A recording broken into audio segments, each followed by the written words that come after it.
अस्सलामुअलैकुम जी। वालेकुम अस्सलाम। हाँ जी बच्चों, आज का जो हमारा टॉपिक है वो है जी साइंटिफिक नोटेशन।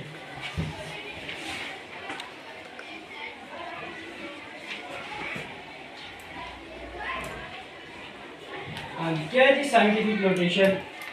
जो साइंटिस्ट लैब में काम करते हैं उन्हें, आपको पता है किसी भी फील्ड का जो साइंटिस्ट है उसे चाहे वो किसी भी फील्ड में काम कर रहा हो, उसे मैथमेटिक्स को यूज़ करना पड़ेगा, नंबर्स को यूज़ करना पड़ेगा। ठीक है, अब साइंटिस्ट जब काम कर रहे होते हैं उनके पास बहुत बड़ी बड़ी वैल्यूज़ आ रही होती हैं, बाज़ औक़ात बहुत बड़ी बड़ी वैल्यूज़ आ रही होती हैं और बाज़ औक़ात बहुत छोटी छोटी वैल्यूज़ आ रही होती हैं, जिन्हें बार बार लिखने से गलती के चांसेस होते हैं। फॉर एग्जांपल कैसे थी ये जी 15,000 बल्कि 20,000 या 20 लाख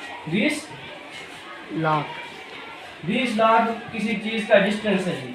क्या जी 20 लाख मीटर या किलोमीटर किसी चीज़ का डिस्टेंस। 20 लाख जब आपको बार बार लिखेगा तो ये इस चीज़ के बहुत इम्कानात मौजूद है कि वो 1-2 जीरो इसमें से शॉर्ट कर देगा, बालों का जल्दी या फिर एक आधा जीरो ज़्यादा कर देगा। ठीक है, और बहुत छोटे नंबर कैसे थी, तो किसी बहुत छोटी चीज़ का अगर कोई रेडियस वगैरह की पैमाइश लिख रहे हैं तो बालों का इस तरह होता है कि इस तरह का नंबर आता है जिसमें बहुत सारी जीरोज होती हैं, डेसिमल 0.000, ये जीरो से बहुत ज़्यादा छोटा नंबर है। सही है, तो इस तरह के नंबर्स को लिखने के लिए, आसानी से लिखने के लिए साइंटिस्ट ने एक मेथड जो है ना इंट्रोड्यूस करवाया जिसका नाम है साइंटिफिक नोटेशन। हम साइंटिफिक नोटेशन में क्या करते हैं, बहुत बड़े या बहुत छोटे नंबर्स को दो नंबर्स के प्रोडक्ट की शक्ल में लिखते हैं। किसकी शक्ल में लिखते हैं? दो नंबर के प्रोडक्ट की शक्ल में। फॉर एग्जांपल एक नंबर ए है जी। क्या है जी? एक कोई नंबर ए है और ये कंसीडर कर लें या तो ये बहुत बड़ा नंबर है या फिर ये बहुत छोटा नंबर है। इसे हम साइंटिफिक नोटेशन में कैसे लिखेंगे? b multiplied by 10 raised power n, a is equal to b multiplied by 10 raised power n। ये a को हमने इस शक्ल में लिख दिया जी, b multiplied by 10 raised power n।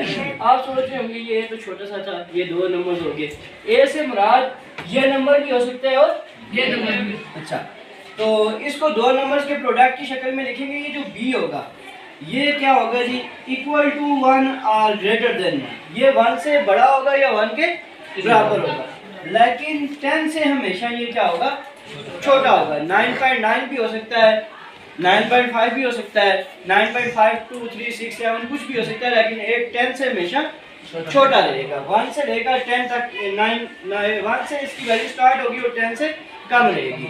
और ये जो n है ये क्या है जी, इंटीजर है, n बिलोंग टू इंटीजर। ये पॉजिटिव या नेगेटिव नंबर हो सकता है, ये डिपेंड करता है वैल्यू ऑफ a पे। अगर a बहुत बड़ा नंबर है, हाँ जी स्टार्ट करें, ये जो n की वैल्यू है ये इस a की वैल्यू पे डिपेंड करती है। अगर a जो है वो 1 से बड़ा नंबर है, 1 से बड़ा नंबर है, तो ये जो वैल्यू है होगी n की, ये पॉजिटिव होगी। ये क्या होगी? पॉजिटिव। अगर a जो है वो 1 से बहुत छोटा नंबर है, 1 से छोटा नंबर है, ठीक है, तो n की पावर क्या होगी, n की वैल्यू क्या होगी, नेगेटिव। अच्छा, अब साइंटिफिक नोटेशन में, ऑर्डिनरी नोटेशन से साइंटिफिक नोटेशन में जाने के कुछ असूल हैं, क्या है जी, कुछ स्टेप्स हैं। उन स्टेप्स को फॉलो करके आप किसी भी नंबर को साइंटिफिक नोटेशन में लिख सकते हैं।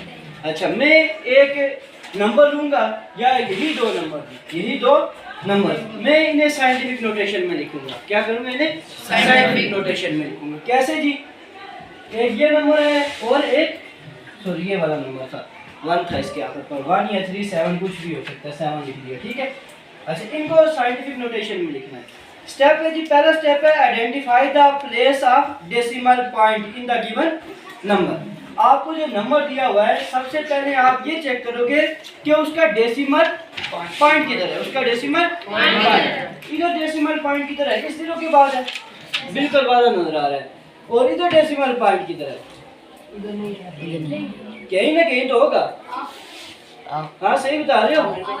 आखिर पे जो इंटीजर्स होते हैं, नेगेटिव या पॉजिटिव नंबर्स होते हैं, उनका जो डेसिमल पॉइंट होता है ऑन एक्सट्रीम राइट साइड होता है, सबसे जो लास्ट डिजिट है उसके बाद होता है राइट साइड पर, ठीक है।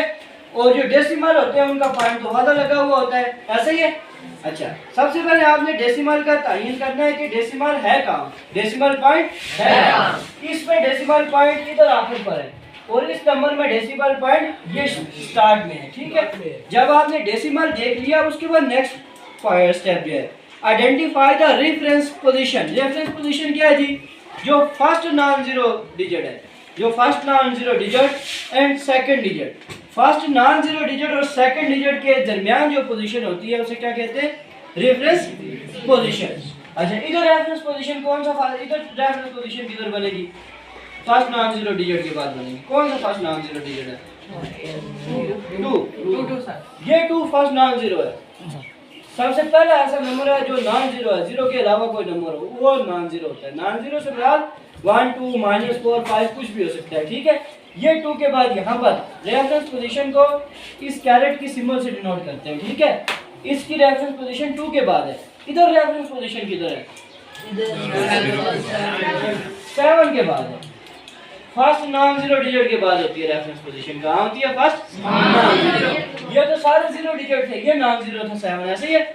2 स्टेप हो गए। पहला स्टेप आपने डेसिमल को आइडेंटिफाई करना, डेसिमल पॉइंट को किस जगह है। दूसरा स्टेप रेफरेंस पोजीशन। अच्छा, अब तीसरा स्टेप क्या होता है, आपने काउंट करने number of digit between reference position and decimal point. आपने क्या काउंट करने, number of digit between reference position and decimal point. हाँ जी, इस नंबर को देखें, ये इसकी रेफरेंस पोजीशन है और ये इसका डेसिमल पॉइंट है। कितने डिजिट है, 1 2 3 4 5 6 डिजिट है, ऐसे ही है। कितने डिजिट है, 6। मैंने आपको बताया था कि साइंटिफिक नोटेशन में लिखते वक्त हम नंबर को दो नंबर्स के प्रोडक्ट की शक्ल में लिखते हैं। इस तरह लिखते हैं b × 10⁻⁷n। अब ये b क्या होता है, ये जो है ऐसा नंबर होता है जो 1 के बराबर या 1 से बड़ा हो सकता है, लेकिन 10 से क्या रहेगा, छोटा रहेगा। ये हम इस तरह लिखेंगे 2 और पॉइंट के बाद अगर कोई नॉन जीरो डिजिट होता है, सिग्निफिकेंट डिजिट होता है तो मैं उसे लिखता, तो इधर कोई सिग्निफिकेंट डिजिट नहीं है। तो 2 × 10⁻⁷ क्या होगी, 6। जितने डिजिट आप डेसिमल पॉइंट को रेफरेंस पोजीशन तक लाने में जितने डिजिट आप क्रॉस करोगे वो 10 की n की वैल्यू होगी। अब 6 डिजिट 1 2 3 4 5 6 डिजिट से रिप्लेस करना पड़ रहा है रेफरेंस पोजीशन पर लाने के लिए पॉइंट को, ऐसे ही है। अब वैल्यू 6 होगी। इस नंबर को देखेंगे, जो नंबर था ये 1 से ग्रेटर था, ये 1 से ग्रेटर था, इसलिए n की वैल्यू क्या होगी, +6 होगी। क्या होगी, अच्छा इधर देखें जी, इसका डेसिमल पॉइंट क्या है और रेफरेंस पोजीशन ये है। डेसिमल पॉइंट से रेफरेंस पोजीशन तक जाने के लिए कितने डिजिट क्रॉस करने पड़ते हैं, 1 2 3 4 5 6 7 8 डिजिट क्रॉस करने पड़े। तो इसे हम, और पहला नॉन जीरो डिजिट क्या है, 7। अच्छा, 7 के बाद इधर 8 भी हो सकता था, इस तरह भी हो सकता था, ठीक है। 8 5 7 कुछ भी हो सकता था, ठीक है। तो अगर ये नॉन जीरो डिजिट है 7 के बाद तो वो लिखना पड़ेगा 7.8। रेफरेंस पोजीशन पर लाना है ना पॉइंट को, इधर से पॉइंट को मैं 7 के बाद ले गया हूं और उसके बाद 8 सिग्निफिकेंट डिजिट था। 8 क्या है, सिग्निफिकेंट डिजिट। ऊपर ये जो जीरोस थे ये है सिग्निफिकेंट, लेकिन ऐसे जीरो जिनके बाद नॉन जीरो डिजिट ना हो वो नॉन सिग्निफिकेंट होते हैं, ठीक है। इसलिए इन जीरोस को मैंने लगाना मुनासिब नहीं समझा। नीचे ये जो 8 है ये सिग्निफिकेंट डिजिट है, इसको लगाना लाजमी है। तो 7.8 × 10⁻⁷ क्या आएगी, 7 डिजिट रिप्लेस किए, कौन सा 7, पॉजिटिव 7 या नेगेटिव 7, नेगेटिव, क्योंकि ये नंबर जो था जिसे आप कन्वर्ट कर रहे हैं साइंटिफिक नोटेशन में ये लेस देन 1 है, लेस देन 1 है, इसलिए 10 की पावर -7। तो इन दो नंबर्स को आपके सामने मैंने साइंटिफिक नोटेशन में लिख दिए। अच्छा, अब बाज़ औक़ात ऐसा होता है कि आपको ऐसा नंबर कहा जाता है साइंटिफिक नोटेशन में लिखने के लिए जिसका डेसिमल पॉइंट और रेफरेंस पोजीशन सेम प्लेस पर होती है। कैसे जी, जैसे कि 2.73780000 इसे साइंटिफिक नोटेशन में लिखना हो तो सबसे पहला स्टेप आपने आइडेंटिफाई करना है कि डेसिमल पॉइंट कहाँ है, डेसिमल पॉइंट के 2 के बाद। ऐसे ही फिर आपने आइडेंटिफाई करना है कि रेफरेंस पोजीशन कहाँ है, रेफरेंस पोजीशन की इधर ही है। डेसिमल पॉइंट और रेफरेंस पोजीशन सेम प्लेस पे, मतलब हमें पॉइंट को कोई भी डिजिट रिप्लेस करने की जरूरत नहीं है। तो हम लिखेंगे इसे 2.3778। ये 00 नॉन सिग्निफिकेंट थे, तो multiply by 10 is power 4. 10 raised power 4 क्यों? 4 नहीं 1 is power 1 2 3 4 रुको यार, मैंने आपको बताया था कि जितने डिजिट आप डेसिमल पॉइंट को रिप्लेस करेंगे इतनी 10 की वैल्यू आएगी। तो रेफरेंस पोजीशन और डेसिमल पॉइंट सेम प्लेस पर थे, कोई भी डिजिट आपने रिप्लेस नहीं किया, तो इसलिए 10 की पावर क्या आएगी? 0। तो 2.378 मल्टीप्लाई बाय 10 रेज़ पावर 0 इसकी साइंटिफिक फॉर्म नोटेशन, ऐसे ही साइंटिफिक फॉर्म है। अच्छा, अब आप आ जाए एक्सरसाइज 2.1 पे। किस पे जी? एक्सरसाइज 2.1 पे निकालें जरा सारे लोग एक्सरसाइज 2.1। हाँ जी, पहला सवाल इसी तरह का है। क्या सवाल है जी? मैं व्हाइट बोर्ड रेज करता हूँ। 5 6 7 इसे साइंटिफिक नोटेशन में लिखना है। तो वही स्टेप से सबसे पहले आपने इसका डेसिमल पॉइंट एक्सप्लोर करना है। किस जगह? 4 के बाद है।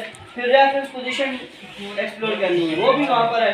डेसिमल पॉइंट और रेफरेंस पोजीशन इस सवाल में सेम प्लेस पर है, तो कोई भी डिजिट से रिप्लेस करने की जरूरत नहीं। 4 5 6 7 मल्टीप्लाई बाय 10 रेज़ पावर 0, ये इसकी साइंटिफिक फॉर्म है। ऐसे ही है। इसके बाद इसके जितने भी पार्ट्स हैं वो सारे आप लोगों ने सॉल्व करने, सारे आप लोगों ने सॉल्व करने, ठीक है। और नीचे क्वेश्चन नंबर 2 है, right the following in scientific notation. कौन सी नोटेशन में लिखना है? साइंटिफिक नोटेशन में। पहला सवाल है आपका 1 inch 1 inch is equal to, उसका पार्ट नंबर मैं 4 हल कर रहा हूँ। क्या है जी? 0 पॉइंट कितने टाइम 0 है? 4 टाइम 0 फिर 7 8 2। उसके बाद कौन सी यूनिट लगी हुई है? माइल। अच्छा जी, इससे हमने ये वाली फॉर्म तो इसी तरह है ना, 1 इंच, ये वाली साइड इसी तरह रहेगी। ये वाली जो साइड है इसे हमने साइंटिफिक नोटेशन में कन्वर्ट करना है। देखो ये नंबर है 0.00015782 माइल्स, ऐसे ही है। इसमें सबसे पहले आपने डेसिमल पॉइंट तलाश करना है। मुझे बताएगा वो यूब साहब का बच्चा कि इसमें डेसिमल पॉइंट कहाँ पर है इस नंबर में? 0 के बाद। इसकी रेफरेंस पोजीशन कहाँ बनती है? 1 के बाद। ये 1 पर है, नॉन जीरो डिजिट, ऐसे ही है।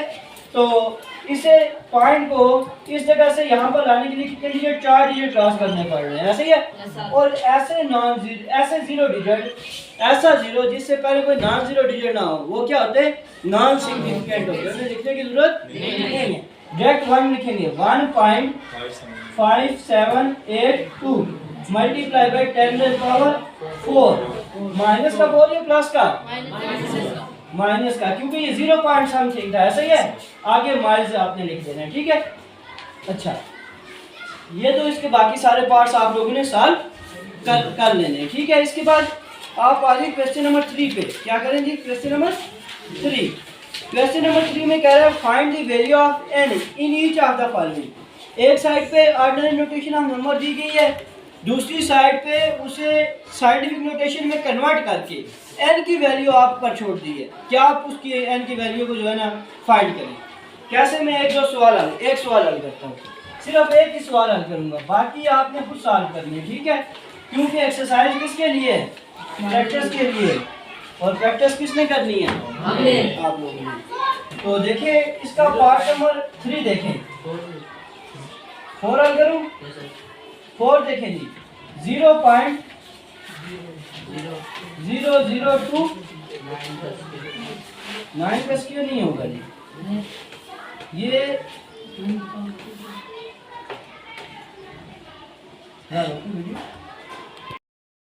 इक्वल टू 8.41 अच्छा, ये वाली साइड है, ये ऑर्डिनरी नोटेशन में है, ठीक है। और इस साइड पे इसकी साइंटिफिक नोटेशन लिखी हुई है, ऐसे ही है।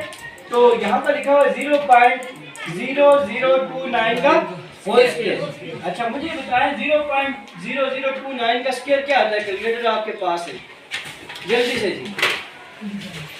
0, हाँ जी, क्या नंबर था? 0.00229, इसका स्क्वायर क्या आता है जी? 0.5 टाइम 0 है, 0.0 0 0 5 टाइम्स 0 फिर 8 4 1 ये इसका स्क्वायर आता है जी 0.0029 का स्क्वायर क्या आता है 0.5 टाइम्स 0 841 ऐसे ही है। अच्छा अब इसकी साइंटिफिक नोटेशन आगे दी हुई है 8.41 multiply by 10 to the power n। अब देखिए इस साइड पे इस साइड को देखिए ये ऑर्डिनरी नोटेशन में लिखा हुआ है इसके डेसिमल पॉइंट ये है रेफरेंस पोजीशन 8 के बाद है डेसिमल पॉइंट और रेफरेंस पोजीशन में कितने डिजिट का फर्क है 5 टाइम्स 0 है और एक 8 है 6 डिजिट हो गए ना। Yes, तो sir. फिर इसका ये मतलब है n is equal to minus 6 digit का फर्क है। अब ये डिपेंड करता है माइनस का 6 लगाएंगे या प्लस का कि आपका जो नंबर आपको दिया हुआ है उस पे ये नंबर 1 से छोटा है 0.00000841 ऐसे ही है तो ये 1 से बहुत छोटा है इसलिए n की जो वैल्यू होगी वो नेगेटिव होगी। ऐसे ही अगर ये नंबर 1 से बड़ा होता तो n की वैल्यू पॉजिटिव होती प्लस में होती है। ऐसे ही है ये n से छोटा है तो इसलिए माइनस का 6 सॉरी 1 से छोटा है इसलिए माइनस का 6। एक्सरसाइज 2.1 क्वेश्चन नंबर 1 2 3 के जितने भी पार्ट्स हैं ये आप लोगों ने खुद सॉल्व करने हैं।